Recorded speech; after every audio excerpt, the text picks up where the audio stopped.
Ori, you know, you understand? So, inze ne wengede wano nga sigenda kwogera, my bosses, kyekimpeesa omulimu. Correct? So when someone says, ah man, oyogera nnyo, it's my voice that is selling. Nze kitunda ku nze eddoboozi lyange. Bino be musical biraba, abaana bakuba endongo nga tobamanyi nabamanya ggwe. Nga tomuwuliranga nako. Naye nga yatandise ogitakula gwe amanyi musical ga kasajja kakuba. Kati kyanjawulo kikyayina oyo omwana. Ekimubeeza eyo talina kyanjawulo. So nze bwe nayingira TikTok kyabadde ombuuzizaako nti nasanga Osini eka yaaliwo. So I started my own content. So time reached, we specified in that. Twabigezangako bingi. So we specified in that. But still, olina okubeera innovative. People get tired of you. Gomanyi how many people have trended ne bandikawo? Nga nkyaso okukola video nefuna emitwalo 2 nze kambalire ku 2 nkibalidde awo. Nze mbalidde ku lowest yange ku mitwalo emeka? Nze nzikola. Zigenda mitwalo 3, mitwalo 4, 5. But olina okuba innovative okuyiiya ennyo. Nti nze nina crowds meka? Nina ab'emikolo abo banjagala lwabwe. Nina ab'ebbaala abo banjagala lwabwe. Ompulira. Nina abawagizi ba Arsenal benkolera obwabwe abo nabo banjagala lwabwe. Nina ab'ekkanisa banjagala lwabwe. Kati nabakoledde ne ka live session ako kuyimba. So if you don't like me in this, you like me in this, you like me in this, you like me in this, you like me in this. And you find a full saying or your magical yeraga.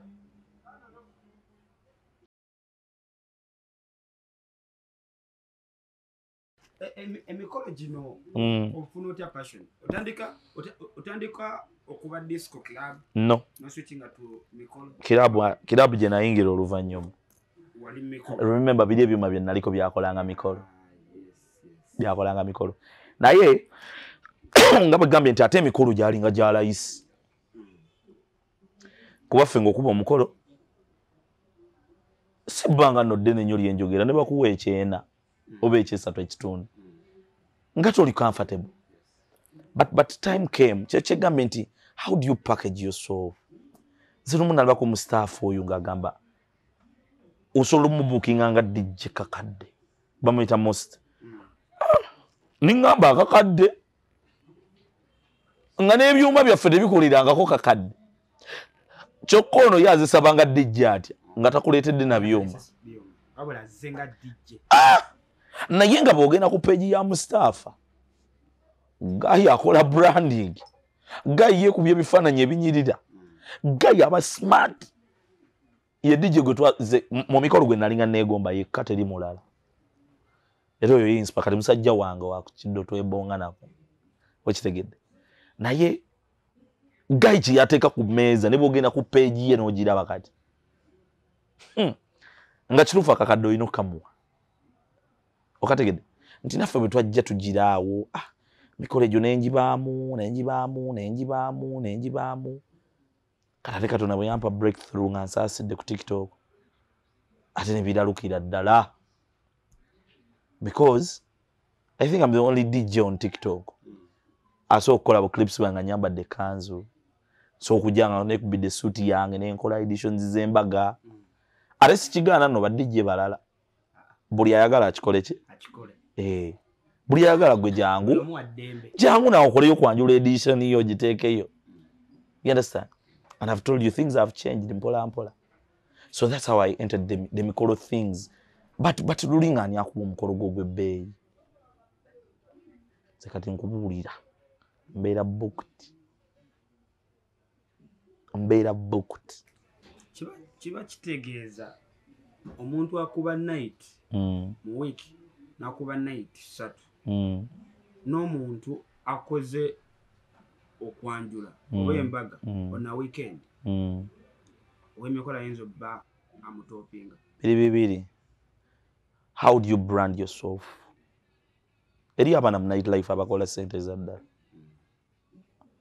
abaddala nga bakola nga nights z'ebbiri night uli emya mitwalo nkaaga ezi kamu abiri namba nti moka yagiyemu emitwalo 10 okategedde ewiiki ye wiiki ndi sebo kati ffe tubale nti akuba nights 2 olwokubiri 2 olwokuna 2 ku Friday 2 so they make money kati nti ate ffe n'ab'emikolo Katonda bwakublessinga osobola okukwata omukolo gumu guliko sente njogeredde how do you brand yourself eri abakola emikolo nga najjo gya layisi ate eri abakuba night life nga za layisi eri abantu abali busy nga bakolera emitwalo 15 pa night. So in other words branding kintu kikulu nnyo eri buli DJ yenna DJ agalo tandika branding at least lwana nnyo brand yo ebenga either nze naba DJ bemanye Kampala awo nga just balabika bulungi nenge ndongosi y'amaanyi nenga alabi appearance ye okuvira ddala ku ddeke gyakwata ennyambala paka nenga ku set kibulamu nosanga DJ nga mulungi nnyo mushoshoza alabika bulungi wakamuteekayo you know nti temusobola olaba kyekimu okategedde gusobola nga okuba endongo nenga ogikubira mu nnyumba ye yakabi mugaga kugamba what do you put on table, how many followers do you have, are you on Twitter, number, you understand, o Instagram oyinaba nga tobiriiko nengoza nze nkuba ndongo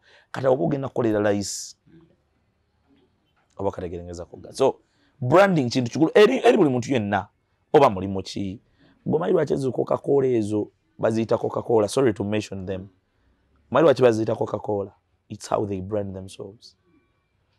Buli kintu kyonna kabibere bino ebyammwe bino byennyini tosoka ngokola graphics ali utategerekeka ekifaananyi kitegereka and you think people will give you oleetaleta ebintu tebitategerekeka oyina obanga gwe kennyini ogamba nti omuntu tuula ku set nange oleeta ki si buli omuntu nja kuwaamu don't ekyo nkubulidde nga musajjawo don't just invite anyone but I'm giving opportunities no you must bring an impact on me nange gye ngenda okuwa oyina okuwa level ya muntu gwotuuza mu ntebe yo wano is he notagifuula nnyo ya jejjerebu okitegeera kati kyekyo kyegamba nti okwebrandinga kintu kikulu nti ne bwoba oyise sponsor gye they will see what people have you hosted bibajja obbabuuza munyuma bwe bababuuza wali hostezeko gundi bamu oteekeo nti yagundi yajja gundi oyina episodes nga 4 ku mikolo kuno oli okubyeko omukolo n'olabako ekintu ekyewuunyisa as a DJ in your experience nogamba agera nanko omukolo ogw'ejindi eyo nekyenalabayo is there anything ndabye ebintu bingi mu mikolo muno nina omukolo gwe nalabako twali mu kasiki baali bampangisiza nga DJ nga gwanca ngenda otuuka ewaka ne baŋŋamba amasannyalaze gaakubye omwana n'afa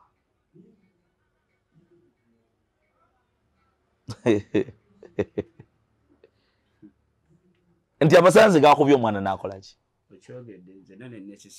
ate nga reality naye ng'ate omukolo gulina otambula kuba omukolo baali already bataddemu sente zaabwe nga mpitirivu ne gutambula omugole n'afuluma omulambo baagugyeyo guli mu mochari omukolo ne guggwa bulungi nnyo ne recently naakakola omukolo twakola omukolo naye nga waggulu wali like baali baagukyusaga tujja kukolera mu kasaawe amuga nti waka wafunda tujja kukolera mu kasaawe naye nga waka bakumyewo olumbe ekyoto nga weekiri wansi ne tukkirira mu mukolo ogw'ebbeeyi ng'omwana yafudde eggulo limu nze mma nkuba essimu eggulu ombuuza abanaye saba kundagirira location ngenda tambula ntya kwanza ngenda keera vuga nzije babagamba ojja kutuuka abo otuuka ne wano naye munage twafunyemu ekikanga bwana omwana afudde tufudde nga bafiiriddwa omuganda w'omugole naye nga tebalina kyakkola olumbe mu maka era twayitawo ewaka bwetu tiwe twayita ng'ekyoto weekiri naye nga wansi endongo ekwajja nti bintu bingi nnyo ffe bitulabye mu mikolo ffe twalabako omukolo senga n'agaana ng'ayagala piki n'agamba nze piki yange eriwa nabasaba piki temumpa suitcase ate nga ne suitcase ye yali afa ekintu eki ko omwogezi nno tojja kutumanyiira waliwo wano omuntu yenna asobola okukola nga senga n'agaanirayo mu nnyumba owaddala n'agaanirayo mu nnyumba naye ng'endongo nali ku ddirisa bwe nga mbawulira ngeno music atambula ebweru nze nalabako omukolo omuwala baleeta ebintu twali mukonaawo ebingi naye nga ffenna tumubanja omutimbi abanja owa keeki abanja ow'emmere abanja nali muwanja ndowooza miliyoni emu mu emitwalo 4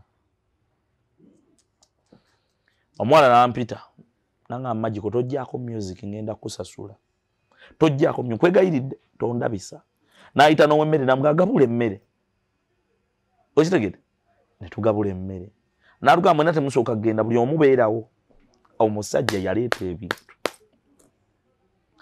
omanyi kye yakola omuwala oli yatikka ebintu byonna ku mmotoka ng'omuko bwe yabireeta ompulira n'abuuza oli ng'akubuuza omumanja mmeka nti bweziti ompulira nti twaleeza entebe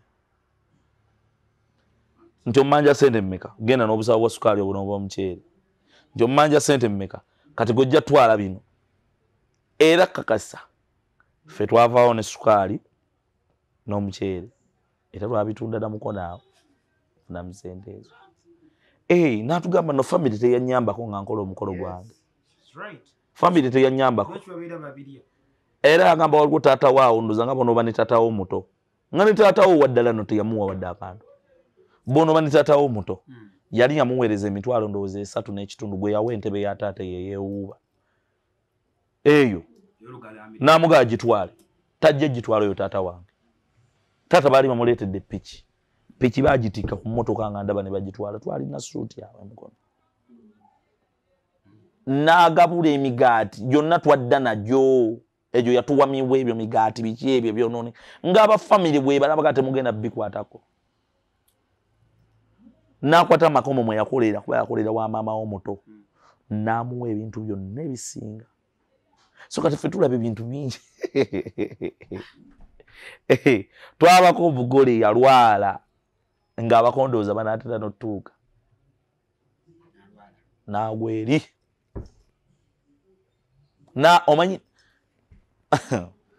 amayinzi essaawa ezo ezisooka ezo mbaawo nga ntudde oba olumu bammotoka omuŋŋamba mberi gye mba olumu oba nasuzu mayinzi enkola misana na kiro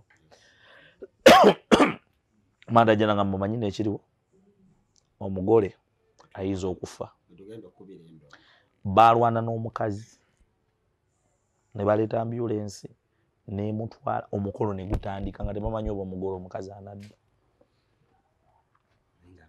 nga tebamanyi oba omugole omukazi anadda tuba tuli awo ssaawa eyo nga 11 nga bamukomye yafuluma n'omulundi ogwo teyafuluma mirundi gyonna nga mukazi wattu mulwadde ebyaddala sekati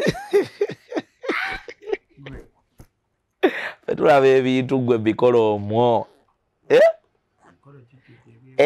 mikolo gijjudde ebintuntu oba malogo oba kiki oba okitegere kyengeza kuga so kale ffe bingi nnyo bye tulabalaba omwo bingi nnyo ebitambula but sometimes yembeera y'ensi mwe tuli bingi twalindako abakopa kasaawa 3 ez'ekiro twali kyabakadde awo batuuka 3 ogw'ekiro nga tubalinze nno okuva essaawa 6 nze akubuulira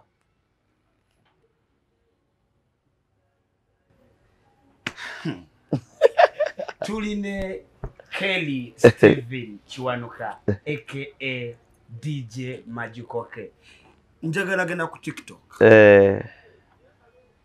Otandika TikTok. Olabya account wezidi. DJ abenjawulo balabya abaliko. I'll take your perspective. Ogamba kati kanfumbemu ekintu kino. Wakasigenda genda wala. Magic azata nichokola ebintu yali mukola bali mu bikola. Nyogamba oti anti kantandike TikTok. Tandikire wano kantu already ne kubo ekino kimendo kukola nsigalide ko. Omanyi nze nkuba njogera. Remember then kubuza ujja wa ugamba kati kankubenga njogera. And of course ku set zezenja ezisinga. You don't have an MC. Why? And mune kankubuulireko kino. Ba MC be Uganda bonna balungi. Very nice. Era I celebrate MCs. Back to the DJs. Fena tukupe endongo. Nziramu kigamba. Oyina kyanjawulo ki? Nchidem. Olina kyanjawulo ki? Gwe nga gwe. Because buli omu akuba music. We play the same songs. Nichi cheyo gyoyina eyenjawulo in you. Nze nalaba omusajja gwe bayitanga Silverback, Epman. Epman ng'akulumba ku set. Sinti yali akuba nnyo era simuzaalawa. Ninga alina ekyenjawulo. Mike.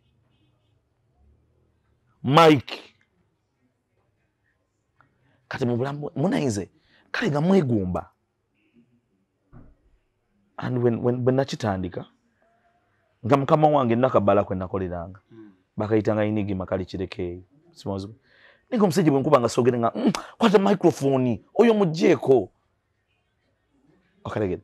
So I started nga every night nze nkuba njogera every night nkuba, so that's how I started kitegera. Ogendo tuke eno ku okola TikTok videos. Read you. I used to be an hype man. Nze nempulness wana banjogera. Because one problem jenina neba MC. And by the way, when I find a good MC, nkuwa mic. But problem jenina bagagga bange. They know what you do. Ero boli ongagamba kwata microphone. Ngagamba kwata mic. Nze na wenda gangoli MC mulungi. Nemuka kuba intro tugende. Najikupa ne tusimbula. Atugendo ngowulira bitambula binyuma. Ngowulira bitambula ogenda uli omugagga gamba magical.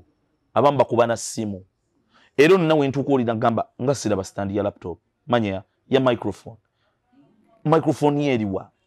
Kati nti gwe oyinoba n'ekyenjawulo. Kobere MC naina look for a niche ekufula wenjawulo. Because everyone is a hype man. Everyone is a crowd controller. Na hichi kye kikufula wenjawulo. Faba muno n'okutakola tetukumanyi. But we play music. Ate buli omu azannya music. So buli DJ naina ali eyo. Njagala olwane nnyo kuba identical. Oyina olwane nnyo kuba wenjawulo. Nga tewetaaga kwogerera bingi baga oli DJ akuba ayogera. Obere bakutegerereyo. That is it. Era nalabye Ankansima abuuza Zaira nti wembadde nzija lwaka nti bamufunye bubi mukazi watu. Yamubuuziza. Listen, Zaira byakola abalabye bakola bangi. So bw'omugamba nti dansa kuki Ivo dansa Emily bazina Koko bangi oyina okwogerera ennya nti Magikoke nti ono akola bu content ku TikTok.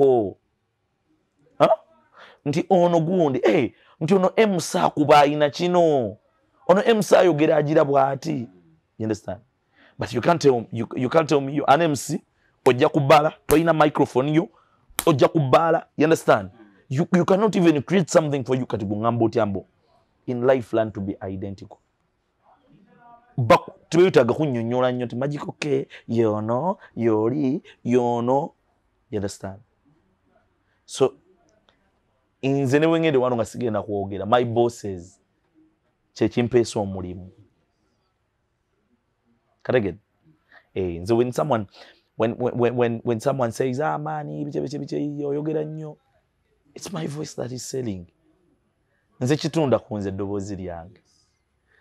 Bino music obiraba abaana bakuba endongo nga tobamanyi nabamanya ggwe nga tomuwulira nga nako naye nga yatandise ogitakula gwe amanyi music gwa akasajja kakuba ati kyanjawulo kikyayina oyo omwana ekimubeeza eyo talina kyanjawulo. So nze bwe nayingira TikTok kyabadde ombuuzizaako nti nasanga Osini yaaliwo. So I started my own content. So time reached, we specified in that. Twabigezangako bingi. So we specified in that. But still, oyina okubeera innovative. People get tired of you. Gomanyi how many people have trended ne bandikawo nga nkyasobola okukola video nefuna emitwalo 2 nze kambalire ku 2 nkibalidde awo nze mbalidde ku lowest yange ku mitwalo emeka nze nzikola zigenda mitwalo 3 mitwalo 4 5 but oyina okuba innovative okuyiiya ennyo nti nze nina crowds meka nina ab'emikolo abo banjagala lwabwe, nina ab'ebbaala abo banjagala lwabwe, ompulira, nina abawagizi baaseno benkolera obwabwe abo nabo banjagala lwabwe, nina ab'ekkanisa banjagala lwabwe kati nabakoledde ne ka live session ako kuyimba. So if you don't like me in this, you like me in this, you like me in this, you like me in this, you like me in this, and you find a full saying or your magical yeraga.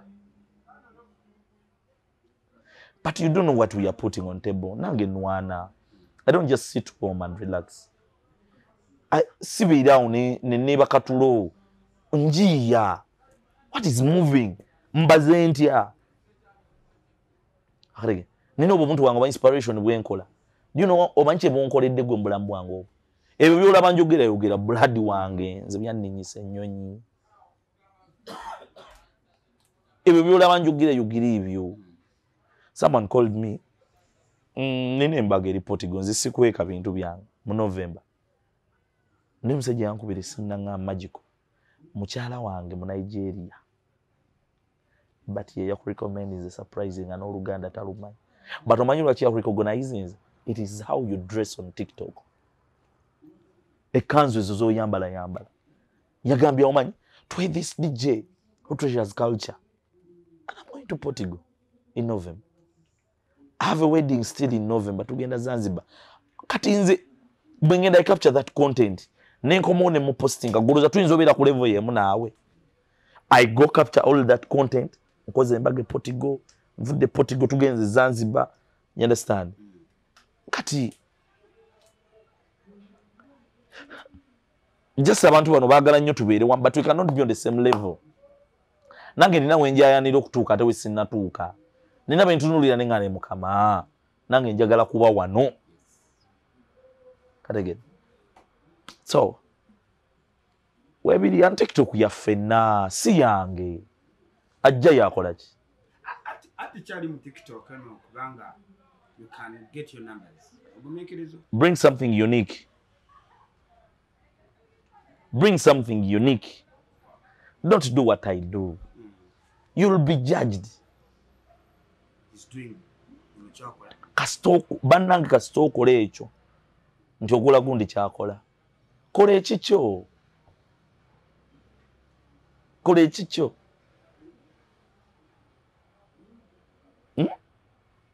So na bene bade bakubana embazira tone. Nga tebatuwa kinyanya ku online. Omwana najjo oyo gyavira. Wala ki yakolera nandolavu mu kinawolovu. Kati lwaki gambe bibina bina. Nonye kyenjawulo. Gwenga bumwaga mati mugenda kola gundi eno nga si yakutambulira kulokosa abaddewo mu wiki. Because ba YouTube abasinga bonna bakola bibaddewo mu wiki. Yewolokoso go babamwao. So you decided you're hosting people. We have a story to tell that makes you unique.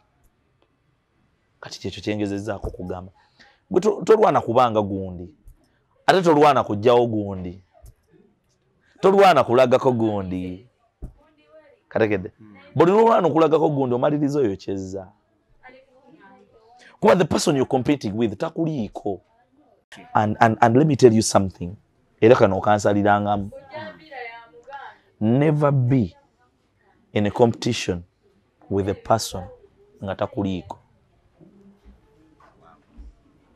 Never compete with the person nga takuliiko. Ojja maliriza we stressinze ng'okoze ensobi. Because gogenda kubeera ku pressure ate nze nkyatambulira ku rock content wange ndi free. Sina race gye ndimu. Sina gwengoba. But gwolina okwe stressinga okitegera wanti oli mu competition munsi mu tedi kitawanyanga competition kugibaamu weka ng'ate olina kunoonya bantu obage bannange ni mu competition ne gundi olina obbakakasa nti oyo gundi ali kino oyo gundi. That is so bad. Era nze buli kyokola kyonna gwetambulira ku peesiyo Katonda yamanyi entuuko zaffe. Katonda yamanyi entuuko zaffe. Teri amanyi feeti yaffe buladi apart from God. Ne bw'okika kootya nga Katonda tannagamba nti go oba olimba. It is God who says so. Katonda bw'aba tannagamba kibe ne bw'okola otya ne bw'olwana n'abantu ne bw'ojja ne weeyambulira ku setting eno ebagayira ono. You understand? Nze ndabyeko abayimbi abatadde sente mu ndongo ne baziyiwa mbati nenga Katonda yabamma oluyimba wadde oludi. And we've seen artists nga tebalina wadde ekikumi Katonda n'abawa tune. So never be in a competition with a person. Tobeeranga mu competition n'omuntu naddala nga tamanyi. Tokolera bintu ku pressure. Tokola kulagako. Buli lwokola ekintu nga tekiri nakyo the blood content wange si mukaka. Ffe tetulina na script. Ze shooting na musajja wange tetulina script. Mbo tulatudde ne tuwandika kino no. Era interview gira abantu tudde butuzi ne tutandika ffe kunyumya byaffe. You understand? Ontichi sina pressure. Kenzo yagani site ne manze site entwala. Ekwemazamu. Temvuga speed enensi. See, because money I cannot serve everyone in this country. Fe TikTok gye tuliko eno giraba. Tulina abali e UK, tulina abali luddawa, tulina abali wa, tulina abali eno. Blood wange tosasavinga buli omu. And bien kola. Si buli omuntu abyagala, which is okay. Nange nina group y'abantu bensavinga. Nina kola nnyo. Gwoyagale kyenkola. Wabula sirina kwogerera muntu yenna nti oyo mubi yagala nze. To proving abantu. Totula n'otandika gamba oyo gundi leka ensekola eki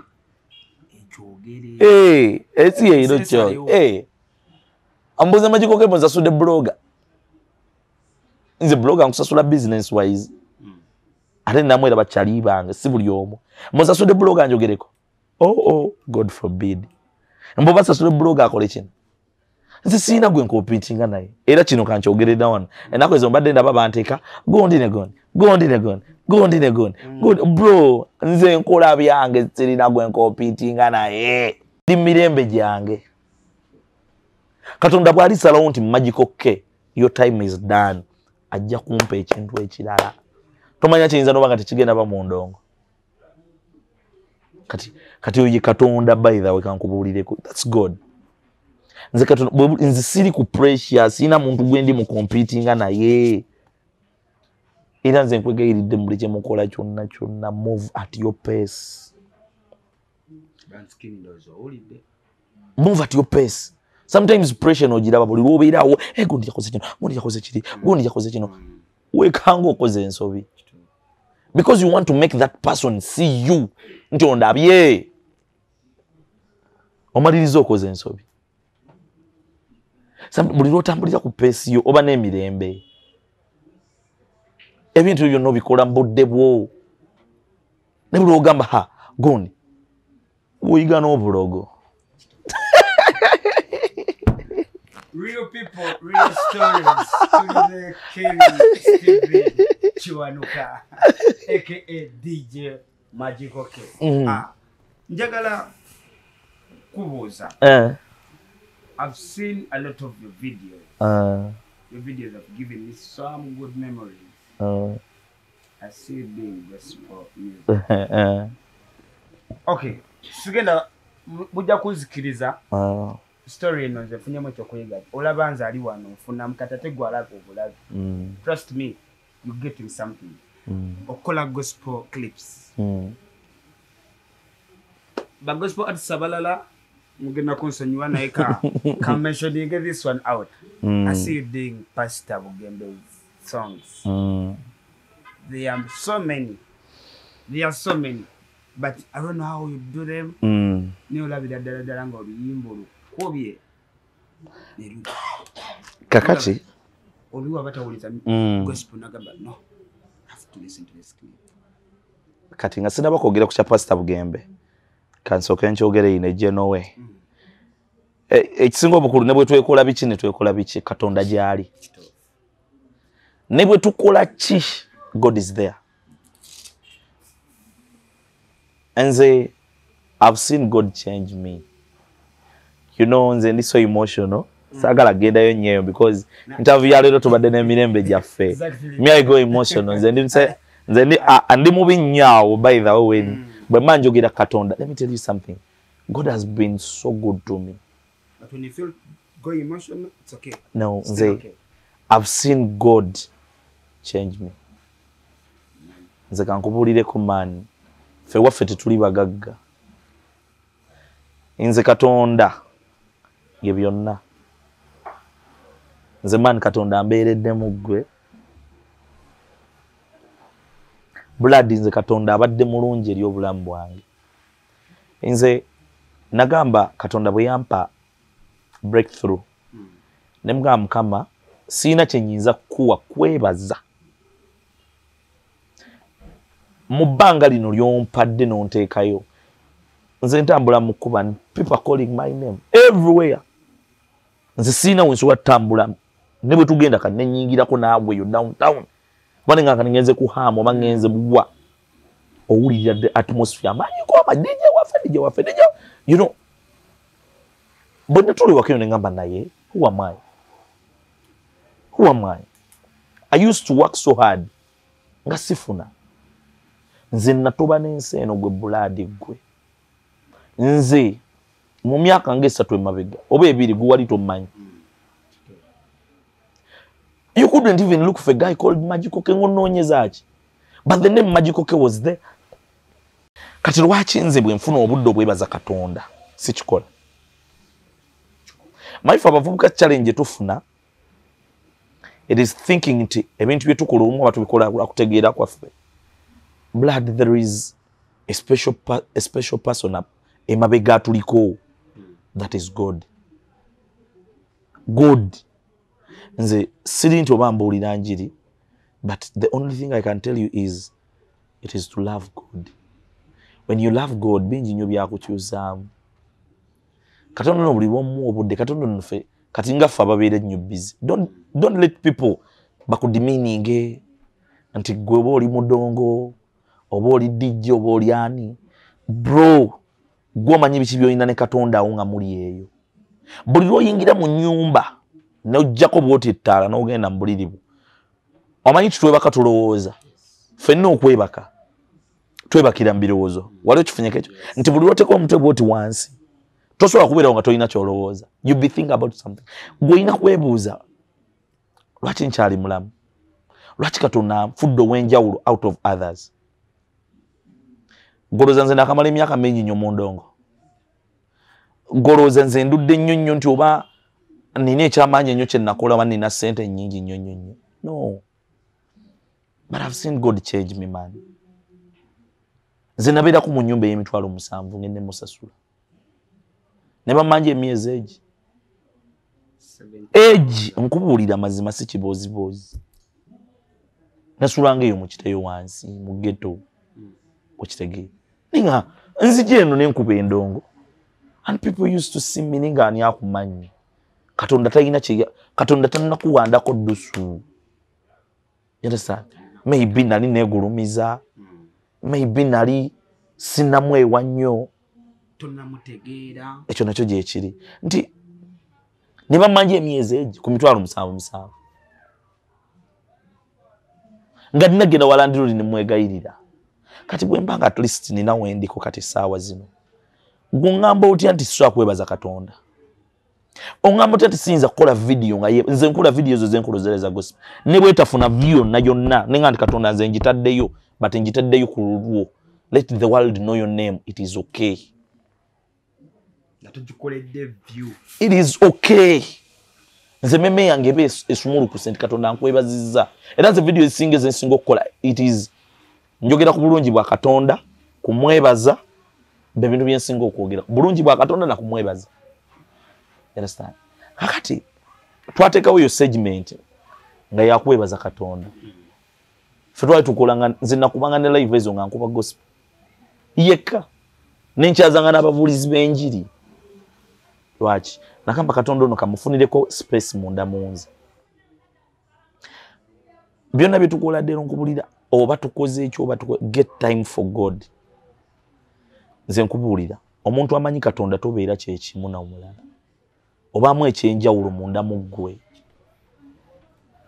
create time for God you'll tell me muchaza abantu boogere ku bulungi bwa katonda ku page and you'll tell me and let me tell you something katonda Joko momo sibulira njiri ne kati kino nkigamba out of experience Joko mo kwogera katonda he's going to open doors for you inze mu live ezo zinakola za gospel bwe nali nkola shows zange abantu abasinga okunsapotinga online bali mbava mu gospel ezo zinino omuntu yagula table zange 5 nga talina ninga njagala ko kintu eki kwagala katonda nze nino omuntu nze natundanga tickets online ngoli tagenda bona ganguze 40 tickets naganguze 5 tables eraze shange najifuna msende nate bosanga bano benakubiranga ebidandali ngate banguze ko na ticket abangula ko ticket bibali benakubiranga gospel so open up kino nawe nchiga open ne brown ojamugamba open time for God and I know God will open time for you maika tondo natalimba ola banonya katonda oso musekerera nga amunonya but I'm telling you mu myaka ejiddako so musanga nga tumutegere ekyo nze nkigambe kakati nze omitinga pastor Bugemboyo fe twakolanga bukozi bintu nga bonula bakayimba n'okakola someone came na pastor akunonya nze you know means I'm a person sagala nyo recognition nze bwembe kintu kyenkoze nkikoze mu one love I don't need recognition bwemba nkikoze nga nkijje ku mutima gwa so mwengula akamotoka kange akasooka nze nasabire wa pastor Bugembe ku fellowship ye omwaka nga gumu n'ekitundu nenga si meeting angako nenga mulengera wali but nobody knew me kyekyo kyegamba ani akumanyi nga nzija nembeerawo God gave me a breakthrough nengendayo nemugamba nenze no maze ebbanga bwe yandabako neyewunya n'okwewunya nemugamba nze maze ebbanga nga nsabiraawo nenga simunoonyangako toba musumba gyakumeetinga but in my life mu ba celebrities bonna be meetings mu nsi I've never met a person like Pastor Bugembe and them mu ba celebrities bonna be meetings I've never met a person like Pastor Wilson Bugembe oyo guys star tosaba balaba star Uganda batano nga taliiko for years he's loved oba oli musiramu oba oli mukatuliki but one thing I love about my pastor guy tatujajinga guy atwagala kimu oba ofaanana otya oba bakuyita omuyaaye oba oyina bitatu oba owunya otya, he will give you a hug. When meeting omusajja ono nga mutya no surprise. The guy was so free. We started talking. Nituwugira nga tunyumya. Guy nabeera happy. This is a person who will tell you lwaki tonkubira ku ssimu. This is a person who will ask you, Magical, ng'obadde obuze, are you okay? Oba kategeereza kugamba. And guy alina ekintu kye yankolera. Ku concert yange eyo, the nigga surprised me. Nga bw'onoobeera awo n'onoonya omuntu okumala wiiki nnamba nga simulaba. Omusajja gwe nkubira essimu tagikwata waagwani. Nembuuza omuwala awo wakayita ka Avio kakwano kange. Ngamba bapasita wamunyiiza, kubanza ali pasita namunyiiza. Nze atanyumya naye, sinyumya nnyo naye. Oba kitegeera. Mukubira ekiro sando zanga nnya. Nasangako missed call. Mukubira ekiro sange. Ku lunaku lwa kiro ennyini, ngenda na kwambala ngoye zange neetegeke ninye ku stage sanga mukaaga awo. Nga musumba mne. Ono Magical Kendi namba njiina. Tata bulijjo musumba kubira essimu nga togikwata. Concert yange ya leero nanzijjako. Nanyuma musajja waagwa no bamunyiizizza. Naddamu nankubira ku saa zaali nga 5. Nangamba ffe tuli wano ku shero twagala kuyimba. Nze mwagala kuyimba. The guy surprised me on my show. Najja ku busy schedule gy'abeera naye. He came mu mmotoka ye n'abeera omwo n'amenya omutto gwe. Ndakooye. But the guy came and sang for me ku concert yange. Kakati gwenze bwe ndaba ebyo byonna n'omukwano gwa nninako. Yanasaye lwaki mbasiiwa mubiri ku bintu bye. Gw'omanyi abayimbi bameka benkoledde ennyimba. Gw'omanyi abayimbi bameka bempisizaawo.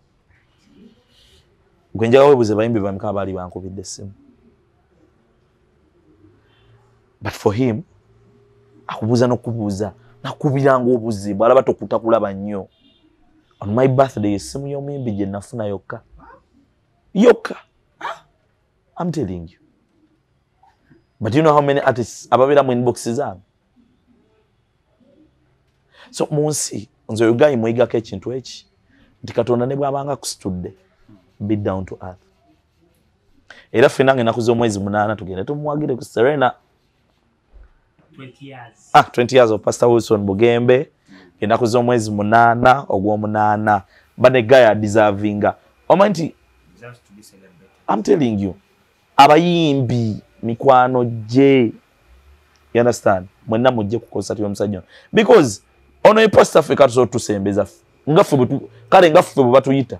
Ffe nosula mu kikiri. Ompuli. Nugina mu fellowship no saba and it is okay. Yakugamba nti omuntu asula mu bbaala bw'abasa ofuna eddakiika nnya najja mu church. Ngoze eggulu libeera litya.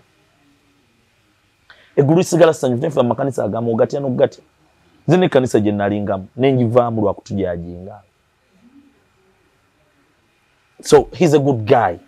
Adeservinga byonna nze n'omusumba ogwo gwe nakolera kiripo eri mu kutambula. Eri mitwalo ndowooza oba giri kati. Sound nga bono ganti challenges mu muzita nenze zita sounds.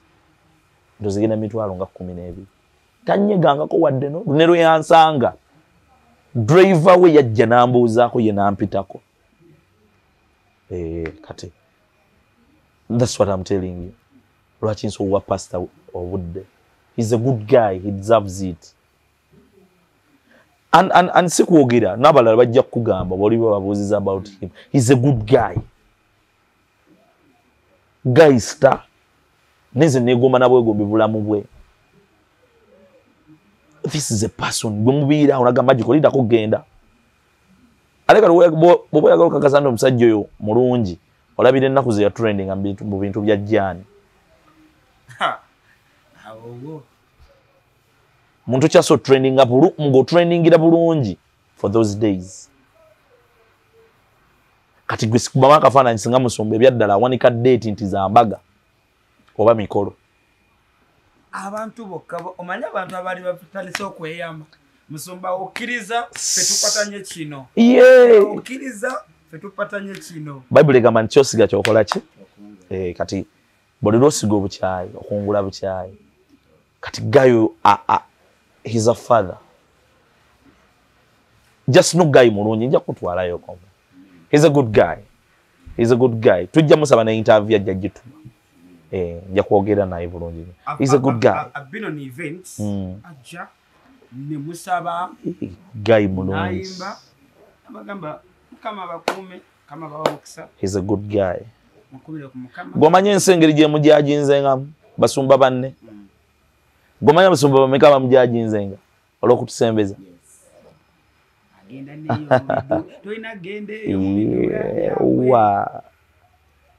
wa gomanye abantu yajja nja kulaga video za show yange olabe ng'abantu bayimba ennyimba zo gwe let me tell you something katonda tebamuteeka ko limit aba abeefuula abageze ennyo don't put a limit on katonda waffe ffenna si wammwe abeefuula abasumba batuukirivu namwe muli boonoonyi musumba yagamba lumu tubaterekaawo TV zammwe katonda najja n'agamba abasumba mwenna mutudde wano screen ennene yiiyo buli omu bazannye byakola abamu temusobola kugamba tubadde tusaba oba buli omu omuyite yekka so tetujajinga nnyo bantu but he's a good guy by the very nice guy very and he deserving okubeera celebrated we love you so much Pastor Wilson Bugembe the Worship House 8th August tujja Serena 20 years of Pastor Bugembe Wilson so you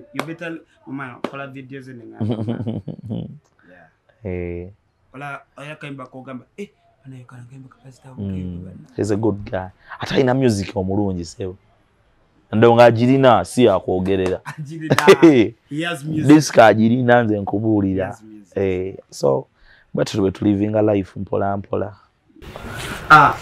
tuline Kelly Steven Chwanuka abandi gumanyinga DJ Magikoke Magiko njagala kubuuza endonge no tukubide banka mubino but mukulaba ko ba DJ bagenze mu academy namwe ba DJ abeta kulidde nga tibali tugenze mu academy what is far better bibiri agenze mu academy na atagenze mu academy theory ne practical oba tugenda tufune ku theory ne practical tumufune nze ngenda kubuulira ekyange nze siri wa academy but bofuna omukisa genda obangulweko kuba ffe endongulu life twagiyigira ku zi mobile sound kitegedde ng'olina osooka n'otambuza waya ng'oba oli ku mukolo ne byekyanga ng'olina obikka mbyenda nze manyi wayaling bulungi nnyo kati ate ennaku zino ba DJ bakuba bukubi nti DJ osobeera mu bbaala ebintu ne byekyanga nga you can help your people kati academy kirungi eziina bambi ennaku zino era kandi beats bambi kandi beats oba mumanyi njagala omukyazeeko by the way kandi beats he's a good guy kandi beats ba abo bonna Kemaka ziyigiriza abaana ebintu ebyo from scratch ebintu babijja scratch abaana nonti kutakula okutakula si endongo you people lakandi kati ennaku zino Kampala mulowooza mbu DJ scratching ennyombo ye DJ owakabiri abaana noono fala ebintu okuba DJ it takes a lot singa amplifiers ekyanga nga weetaaga just kukyusa spinko kuzikyusa zijja wano kuteeka mweri yeresa oba kukyusa amplifier ogenda tulina amplifier emu kati inaba mu parallel tugiteeke mu parallel side ene ekube side ene ekube ki oba kategedde eba DJ abamu tebabimanyi naye nze kati so abeera wantu amplifier nezekyanya babuzabuuza tulina weesigaddewo nti tuzigatte understand nti kyekyo kubye nti gundi ekube tugibypassing. And over the Chimanyu Magical, there are DJs that don't know that sound are in Babu. Very many. No level DJ is serious DJ. Very sound. Very and he can't tasobola kuwana nagamba sound ono gwani mukuba very many yafa nti academies zino kati ziyambako abaana ebyo ennaku zino it is good go for those academies era ngenda zi recommending let them go for them at least bakubanguleko ogende okujja wano nga at least naawe oli somewhere si kuteekako butesi byuma n'okuba olina okuba nga obimanyi oba kitegeera cable ziyingirawa abamu tebamanyi no na wiringa mixers zaabwe zennyini ze balina ye nga abisanga ku seti n'akuba so academies they are okay if they are giving the right things era buli muntu bwoba osobola ng'otandika go for those academies because nebono gye wa magical case hours no sina budde bugenda kuzzaayo muki but those academies balina sessions ezo kyekirungi ekizirika ekyo kyokka but ne DJ ayigidde n'ebbali asokuba endongo just oli aba n'ekyenjawulo ekyo traditional ako ondabe ba DJ ba female DJs aba raisins have you tried giving them your ear sibategeera naddala aba raisins kati you have seen a lot aba raisins kati sibategeera kubuulidde mazima no inamu ba DJ abagamba obadde kiggwe ono si mukyala mwebali ono akwata nze manyiyo babiri Lola na Naziz waliyo oba ne legend bamita Mary Jo yali mulungi baningano ne Sheirats nayenga abakazi bemanya abaso gitokosa oga etokose tizi Naziz na Lola asigadde berimbira mu mapiano ate sibazala yendo buli omwabba bakuba ebye bakuba ate munayi kyonyisa badde je bobiri bompadda I want them. I really want them. Naziz ye tugenda mufona. Ne Lola ngenda tugenda kugira tumunonye. Naye nga Laura Naziz. Abo baba babiri. Shata. Man, Laura muwulidde. And see mubadde bona be hostings. The names Naziz Lola. Naziz Lola. They are all good. Ne bali abala balungi naye there is something my music yete bamwogerera disco yeyogerera daddy bayimbi banji bokozeko nabo nyo sets abayimbi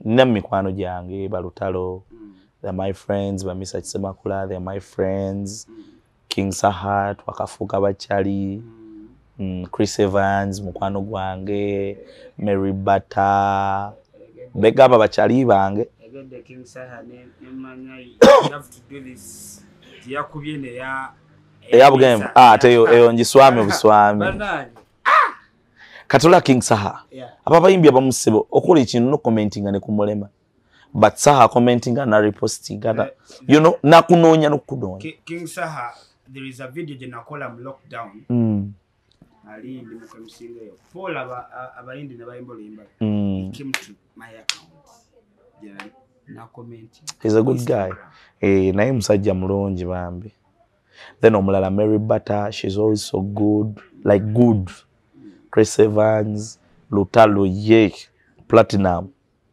oyate yebidalamu omanyize kati namwe kati badije mawama pesa amantufu agokwatamu temwesiba nnyo ku bantu batabagala okufa Lutalo benongo ya Lutalo benongo ya Chris Evans okitege kubindongu yaba bana ba Mary Bata make friends ba Crystal Panda ba Vairota abo buba chali bange ba kuchido kapeke oye mtabani gange no belt gang kapeke so naye but in that chijagala okubuza you've worked with a lot of DJs maybe tofunye that experience ya disrespecting and honest you say galwachi but nawe hani ata ku disrespecting echa nanga abayimbi but chichi anyway ate nomene ekyewunyisa disrespect no tevamba yimbe eva mu buno bu DJ bawe batambula nabo naye lumu actually neno jinsalirangamu lumu nja kuba DJ wo muyimbi oluyi Oba litulabirawo ng'ebyuma tubiguddemu awo ffenna. You know these guys, they are very arrogant. Someone comes, olwokuba otambula n'omuyimbi munene, ne DJ alowooza munene. Nina DJ yajja n'akulamu hard disk yange. Ne mwagwe rasta storage. Tekamu ffe twagala kuyimba kugenda. Ne mwagwe storage. Ku byuma byani. Ne mwakati boss togenda bekubanza ngendo giyimirirako. Togenda gikubanza ngendo giyimirirako. Mbumani onzala wa bichi ne muga togenda gikuba. Man, let me tell you something. Ebyuma ebyaffe bya bay gotambula naka flash. Mubadde gye babayimbi. DJ obo omanyi nti munene. Mugule laptop omuntu ali organized. Tekako drive zo. Nyimba beera nazo. Tuuka muyimbi muleke mmotoka jangu. Mugende na audio pin yino. Teka. Omuntu yenna ali organized bwakola. Brand yali organized. Watch tege. Negwe no joli muyimbi oli DJ wa mimba munenga neka flash tekasoma. Okweza man mwina awo kunyimba zaffe. Gwanage mbu tubeera na buli luyimba lwa muyimbi. Tekinga katako kuba na buli luyimba. Si buli muyimbi nti nobeera naye mu laptop. Kati gojja n'omuyimbi wongolooza munene mwe nyimba ze zina. Nganze gyenkolera takola. Ekyo mukyerabira mmwe abatambula n'abayimbi. Omamudde omuluka ne mwefuba nga mukubye emiti gyammwe gimaze obbatuulako. Kati ffe tulina tune e Kampala kumbe tune yammwe ekoma mu kikoni. Tune yammwe tetuuka kololo. Era nze DJ ebyo abayimbi badde bavuma abayimbi wonvumira mbikako bubisi ati so nkuba ngenda tusa kunvuma naye ku mixer yange ya milioni 8 oba mega tosobola nedda nedda obwana tebulina mpisa obutambula n'abayimbi obwo DJ tebulina mpisa tebulina nno wadde beerabanga ba star engeri gy'oba otambula ne star nabo bamanyi banene ye challenge ebeerawo. But you come to DJ, talk to him politely. Ugenda kwesa byuma byange. Nsaba kwezesa ku byuma byo. Oba tukoleka playlist ko muyimbi yawo. You understand? Tugenda kuba luno. Mulimu abayimbi nga n'enyimba zaabwe zonna tuba nazo. Bwega nti ajja kuyimba luno ayimbe. Kanyimirire kwano kale ndaga wenkwata. Ne balyoka bakuba feda zaffe. Tutu. Nze lumo ajja wulira oluyinga lukutte. Nze nkubuulidde. Byange byebyo baba abaana. Tubadde ne DJ akasembayo nga tonnasibawo. Sinabana kusiibula. Njagala just obagambe. DJ atandika brand yourself. Please brand yourself. Whatever it takes, do that branding as you've heard from me. Anyway, ndi musanyufu okubeerako Brown Skin Media. Ndi musanyufu nnyo nno. My word bigenda kubeera bitonotono. DJ n'atandika tebakugamba nti tosobola. DJ n'atandika tebakugamba nti tosobola. Ate tebakugamba nti guno si mulimu. Tebakudiscouraginga nti tosobola. Okategedde nti omanyi okutandika kuzibu. Monse ekintu kisinga obuzibu kutandika. Bobo kyakolera emitwalo 2 fata ogende mu 3 fata ogende mu 4 fata ogende mu 5 nza akugamba ebbala gye nasooka okuba nali nkolera kasanvu awe makendi awo naye ngoma gyenva naninyisa nanza kugumu kitundu nengera tegumala naye nali so bivaamu nalemeza mboki. Here I am. Wenjagala okuba sinatuukawo but ndi yaddeko. You understand? Ndi yaddeko. Then ekirala man empisa kintu kikulu. Omuntu alina empisa obotola. Problem gye tulina nti ffe tuba basita nga tetunnatuuka. Ng'oli sita nze nina abaana benkubira n'omuga akalimu kano n'okalya. Aga bani aga bakomeka nozwaga Uncle Magical nedda whereby nti gyogenda okukola gyofuna opportunities. If you're doing good work they see you. Fengeri gye tukuzeemu bw'ogenda okukola ewantu olinga akulaba. Ffe twenyiga nze nkuba nenyigiriza bwenyigiriza mu basajja era nakambuka enjogera tebandaba nga nzija. They didn't see me. Banneekangira awo kyova olaba abamu tebanjagala. Then akasembayo bw'oba oli house DJ kanoko kalowoozo ate era kiteeso. House DJ mubeere n'empisa. Bwe baleeta guest DJ kitegeeza alina kyakusingako. Omanyi weebuuzanga nnyo mu nsi muno lwaki baleese omuntu nga wendi. Ekyo buli muntu lwotandika okyebuuza lwaki baleese omuntu ng'ate nze wendi ate nga nze sirina gye bampita. Otuulanga ne weebuuza why. Buli lwolaba DJ nga bamuleese wa kitegeeza alina ekyenjawulo kyakusingako. Ne problem eri ba house DJ bano batulabanga abazze okubba emirimu gyabwe. Lwaki njogera meda because most of the places I work for mbeera guest DJ and I find house DJs there. Nosanga house DJ n'omubongako nga yenna tammuka anaali awo bw'ati sound yonna ne bagitogaatoga. You understand?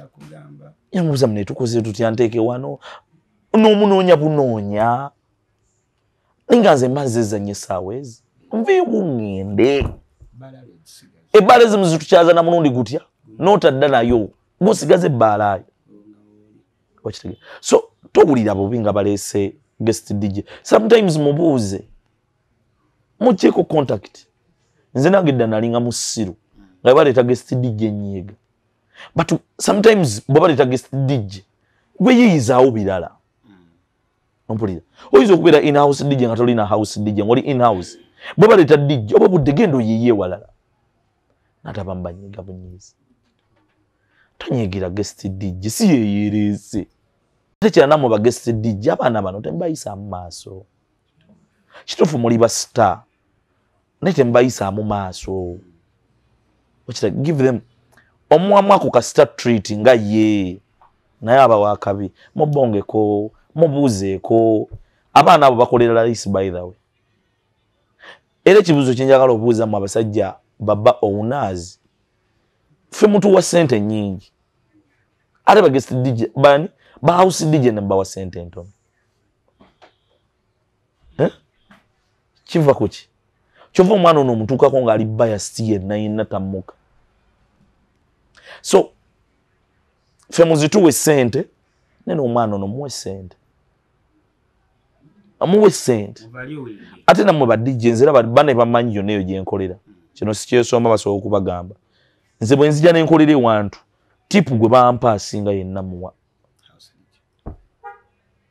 Bino bampadde byakunywa ebisinywa mugakwata n'omulekera emitwalo ne bwe gibeera egi ne bwe gibeera 2.5 bakuwadde miliyoni ya ssente jjako emitwalo 2 giwe house DJ. House DJ bw'aba takuyisizza bubi okitegeera akufuddeko mufeeko mwababa ono abaana mubasasula essente. Tajja wulira guest DJ omuwadde akakadde ye omwezi akolera 300. Omaika nkubule ebbaala wano weziri e Kampala nga house DJ afuna 300 ye anakale kankirinyiseemu ne ku level ng'afuna 7 omwezi nenga guest DJ bwajja night ebako ba DJ aba kuliko wakamu ekitundu n'owa 3 ye ng'afuna 7 omwezi abawe ennaku 3 mwolo talina wadde allowance gy'afuna. Kati omwana oyo naye tajja kukola bulungi. Kati ezo association singa weeziri singa ebyo bezikola mukama abatukuumira. DJ Magical K, ladies and gentlemen, Baskin Events YouTube channel. My name is MC Dero, bado amkusanya kufanya dada. Thank you so much. It was a good thing. Mpomedwa. Thank you so much. For now, peace and love. Kama batukumire temwera vida sharing and subscribe and of course commenting at DJ Magical K. One love.